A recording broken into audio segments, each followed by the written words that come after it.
आनंद के पास चलेंगे और उनसे जानेंगे कि क्या क्या खबरें हैं। लेकिन उससे पहले मैं आपको एक बड़ी खबर बता देता हूं, क्योंकि ये खबर जो है ईरान की राजधानी तेहरान से आई है और यहाँ पर हुआ है एक धमाका। किस प्रकार का ये धमाका है इसके बारे में आगे जानकारी देंगे, लेकिन सबसे पहले और चीज़ों के बारे में जो बड़ी खबरें हैं उसको जानने के लिए सीधे आनंद का रुख करते हैं। क्या खबर आई आनंद? देखिए, सबसे पहले तो जो बैठक हुई है वो बैठक ख़त्म होने के बाद से कोई भी ऐसा नतीजा उस बैठक से नहीं निकल पाया है, क्योंकि दोनों दोनों देशों में ईरान और अमेरिका के जो प्रतिनिधित्व थे, स्टीव विटकॉफ और अब्बास अराक्ची, उनके तरफ से भी कोई स्पष्टीकरण इस बैठक को लेकर के नहीं आया है कि बात बन गई है या फिर बिगड़ चुकी है। लेकिन बिगड़ने की जो संभावना है वो अधिक है। इस बैठक के बिगड़ने की संभावनाओं को देखते हुए ईरान के जो सेना है वो अलर्ट मोड पर हो गई है, और ईरान की जो IRGC है उसकी तैयारी क्या है इसको लेकर के एक घोषणा की गई है। जो सोर्सेस के हवाले से आया है कि IRGC जो है कि घोषणा की है कि जो भी कदम अब अमेरिका उठाएगा, युद्ध से संबंधित हो या फिर धमकियों से संबंधित हो, उसका कड़ा जवाब देने के लिए IRGC तैयार है। यही कारण है कि इस्लामिक रिपब्लिक ऑफ ईरान को मैक्सिमम हाई अलर्ट पर रख दिया गया है।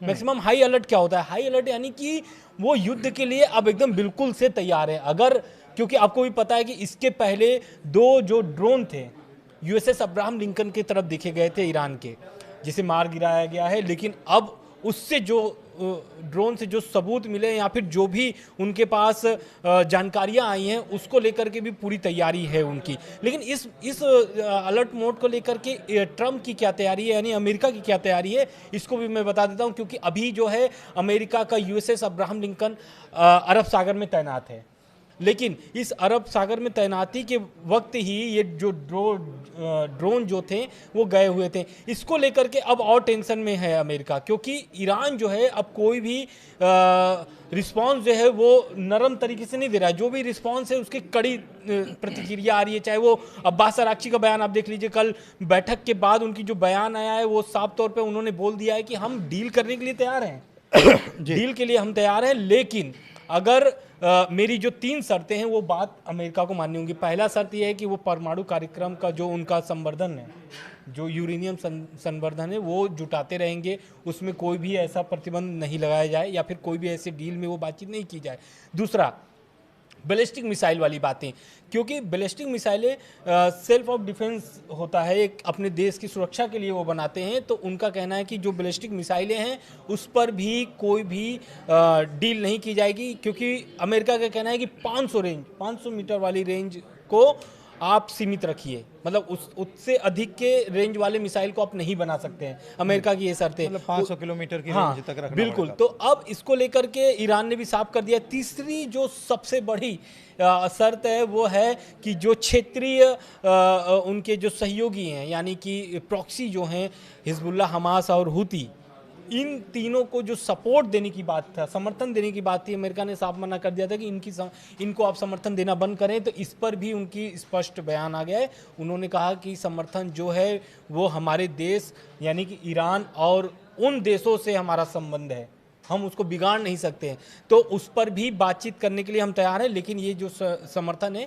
ये जारी रहेगी, ऐसा सोर्सेस के हवाले से आ रहा है। बिल्कुल। देखिए, बड़ी बात ये भी इस बीच निकलकर सामने आ रही है कि कल जो मीटिंग हुई करीब 8 घंटे तक ये बातचीत चली ओमान की मध्यस्थता में। वहाँ के विदेश मंत्री इसकी मध्यस्थता कर रहे थे, स्टीव विटकॉफ थे और अब्बास अराक्ची थे।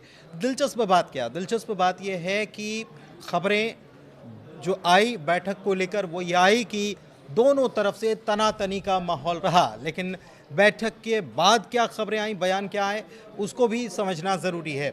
अब्बास अराक्ची जो ईरान के विदेश मंत्री हैं, उन्होंने कहा कि बैठक सकारात्मक रही, अच्छी बात है, हम बातचीत कर रहे हैं, बैठक कर रहे हैं और इसी से मामले सुलझ जाने चाहिए। हम जाएंगे, अपने मुल्क जाएंगे और वहाँ पर इस मामले में चर्चा करेंगे और फिर अगली बैठक के बारे में सोचेंगे कि अगली बैठक में क्या कुछ तय करना है। दूसरी तरफ ट्रंप की तरफ से भी इस बैठक को लेकर बयान आया और उन्होंने भी ये कहा कि हाँ ठीक है, पहले राउंड की मीटिंग थी, ठीक रही, अगले राउंड की मीटिंग का हम इंतज़ार कर रहे हैं, कोई जल्दबाजी नहीं है। लेकिन साथ ही साथ एक धमकी भरे अंदाज में, तलखी भरे अंदाज में वो ये भी कह गए कि अगर कोई डील नहीं हो पाती है तो वो जानते हैं कि क्या हश्र होने वाला है। ये ट्रंप की तरफ से एक प्रकार की धमकी है, लेकिन उन्होंने कहा कि हम जल्दबाजी में नहीं हैं। इसके बावजूद कहीं न कहीं ऐसी पूरी दुनिया को ये लगने लगा है कि दोनों मुल्क भले ही ये कह रहे हैं कि बातचीत अच्छी रही, लेकिन अंदर मीटिंग से जो खबरें निकलकर सामने आई उसके बाद अपने मुल्क के लोगों को अलर्ट किया जा रहा है और कहा जा रहा है कि 24 घंटे के भीतर या उससे पहले, यानी कि जितनी जल्दी हो सके ईरान को छोड़ दो। क्या खबरें आई हैं, आनंद से समझते हैं। बिल्कुल, देखिए अमेरिका के साथ साथ बहुत सारे देश हैं, चाइना भी है उसमें, और रसिया भी है, तुर्की भी है, मतलब बहुत सारे ऐसे देश हैं जो एक तरीके से एडवाइजरी जारी कर दिए अपने नागरिकों के लिए, जो ईरान में नागरिक हैं उनके लिए ये साफ तौर से बोल दिया गया है कि आप जल्द से जल्द ईरान छोड़ दो।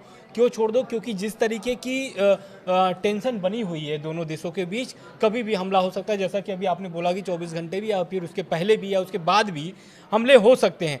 लेकिन इसके पहले एक और बयान आया था अमेरिका की तरफ से, और अमेरिका के जो एम्बेसी है वहाँ से बयान निकल के सामने आता है, और अमेरिका के जो नागरिक वहाँ पे ईरान में मौजूद हैं उनसे ये बोल दिया गया है कि अमेरिकी सरकार की मदद के भरोसे आप नहीं रहिएगा, आप खुद अपना व्यवस्था करिए और वहाँ से जल्द ईरान छोड़ करके दूसरे देश में तुर्की चले जाइए, बगल अगल के जो देश है आर्मेनिया चले जाइए, वहाँ चले जाइए, लेकिन ईरान में मत रहिए। ऐसा इसलिए कहा जा रहा है क्योंकि जिस तरीके से दोनों देशों के सैनिक जो हैं अलर्ट मोड पर हैं, और कुछ गतिविधि भी देखने को मिली आपको इधर बीच, तो उससे ये समझ आ गया है। और ट्रंप का भी बयान, जैसा अभी आपने ट्रंप का कोट भी किया कि अगर बातचीत सफल नहीं होती तो उसका नुकसान ईरान को होगा। एक तरीके से वो धमकी भरा जो बयान है ये ईरान को फिर से चुभेगा। बिल्कुल, ईरान को फिर से चुभेगा। अच्छा, इस बीच एक्सप्लोजन रिपोर्टेड इन हैशमियते तेहरान, मतलब कि एक बड़ा धमाका हैशमातिये में हुआ है तेहरान के, और ये रिपोर्ट्स जो हैं वो बता रही हैं उनके मुताबिक एक इमारत है जो कि आर्म फोर्सेस जो हैं वहाँ के सुरक्षा बल जो हैं उनका जनरल स्टाफ वहाँ रहता है, और वहाँ धमाका हुआ है। अच्छा, इस बीच खबर ये भी है कि ईरान की मिलिट्री ने भी ये कंफर्म कर दिया कि हाँ, एक धमाका या एक आग लगने की घटना सामने आई है। ईरान के आर्मी बैरक में ये घटना सामने आई है, लेकिन कोई नुकसान नहीं हुआ है। तो ये बहुत बड़ी खबर है। और इस बीच एक बड़ी खबर और है कि अमेरिकी सरकार, अब एक तरफ डील चल रही थी, डील में बातचीत चल रही थी बैठक, लेकिन उसमें कुछ निकला नहीं। लेकिन उसके बाद क्या हुआ? उसके बाद ईरान के ऊपर कैसे प्रेशराइज या कैसे उसके ऊपर दबाव बनाया जाए, ईरान के सहयोगी मुल्क उसके ऊपर दबाव बनाए, इसके लिए एक रणनीति चली गई, एक चाल चली गई। क्या चाल है, क्या जानकारी है, उसके बारे में आनंद से समझते हैं। बिल्कुल, देखिए बातचीत जो था ओमान में, वहाँ खत्म होते ही, बैठक खत्म होते ही तुरंत अमेरिका ने कई नए प्रतिबंध ईरान पर लगा दिए हैं, और इसमें से पहला जो है तेल से जुड़ा हुआ है, जिसमें 14 टैंकर और 15 कंपनियों और 2 व्यक्ति, इन सभी पर नए प्रतिबंध अमेरिका ने लगा दिए हैं। और साफ बोल दिया गया है कि अगर ईरान की जिस तरीके से अभी व्यवहार अमेरिका के प्रति है, या फिर डील को लेकर के जो उनकी नीति है, या फिर वो जो सोच रहे हैं, इसे वो समझ ले, नहीं तो फिर आने वाले समय में इसके साथ साथ और कई नए प्रतिबंध लग सकते हैं।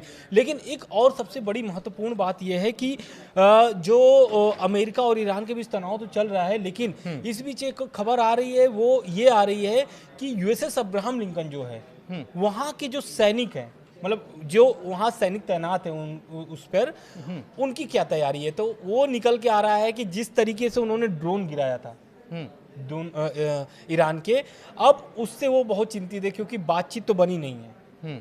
बातचीत बनी नहीं है, मीटिंग 8 घंटे चले जैसा कि आपने बताया, लेकिन इस मीटिंग से कोई भी स्पष्ट नहीं हुआ है। लेकिन इस पर अब्बास अराक्ची क्या बोलते हैं? अब्बास अराक्ची ने कह दिया कि वो युद्ध नहीं चाहते हैं, लेकिन अगर हमला हुआ तो सभी विकल्प खुले हुए हैं, सभी विकल्प खुले हुए हैं, यानी कि ऑल ऑप्शंस ओपन।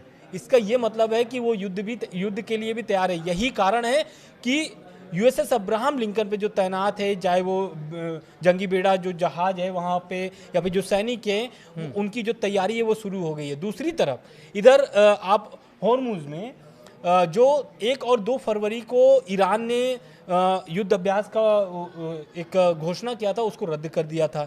लेकिन अब वो घोषणा, क्योंकि ये बैठक थी इसको लेकर के और अमेरिका की धमकी इन सभी के बीच में, उन्होंने ये युद्ध अभ्यास रद्द कर दिया था। लेकिन अब खबरें ऐसे निकल के सामने आ रही है कि बैठक खत्म हो चुकी है और वो फिर से होर्मुज में तो ये बैठक युद्ध अभ्यास शुरू कर सकते हैं। लेकिन उसमें युद्धाभ्यास में कौन कौन शामिल हो रहा है? चाइना भी उसमें अभी शामिल है? चाइना और रूस इसमें शामिल नहीं हो रहे हैं, क्योंकि ये जो युद्ध अभ्यास था वो लाइव ओपन ऐसे करके लाइव नौसैनिक अभ्यास उनका है, और वो सिर्फ ईरान का ही है। और ईरान ही इसमें 2 दिन का युद्ध अभ्यास करेगा। ये घोषणा ठीक खामनी साहब के बयान के बाद आया था, और ये बहुत महत्वपूर्ण हो जाता है, क्योंकि होर्मुज, मैं आपको पहले भी बता दिया था कि यहाँ पे युद्ध अभ्यास शुरू करना, और यहाँ पर क्योंकि यहाँ से बहुत ज़्यादा दूर नहीं है अरब सागर, जहाँ पर यूएसएस अब्राहम लिंकन तैनात है, और ये होर्मुज एक ऐसा जगह है जहाँ पर अगर ब्लॉक करता है ईरान तो ये सभी देशों के लिए मुश्किलें खड़ी हो सकती है। तो वहाँ पर देखिए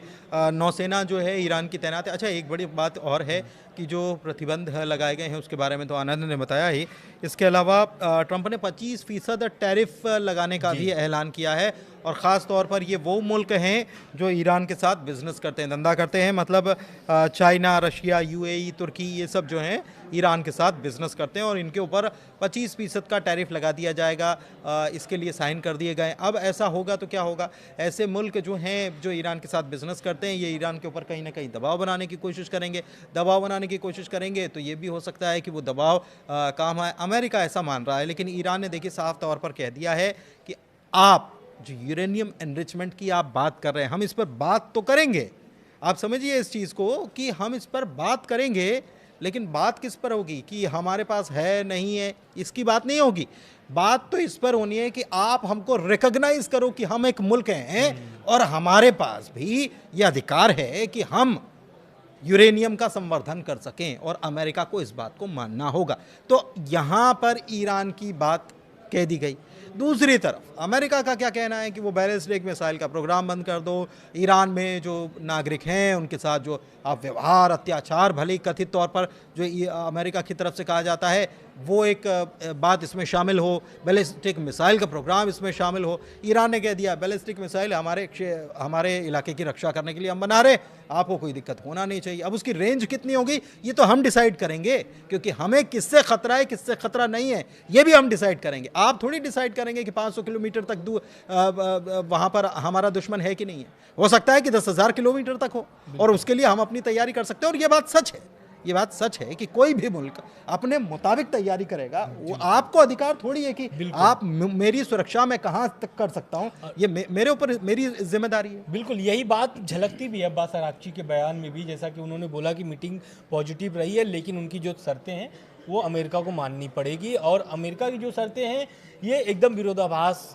ईरान के लिए लग रहा है इस वक्त, क्योंकि कोई भी देश, जैसा आपने बोला कि अपने सेल्फ डिफेंस के लिए तो कुछ तो हथियार अपने लिए तैयार रखेगा, क्योंकि सबसे बड़ा अगर ईरान का इस समय अगर मिडिल ईस्ट में कोई दुश्मन है तो वो है इजराइल।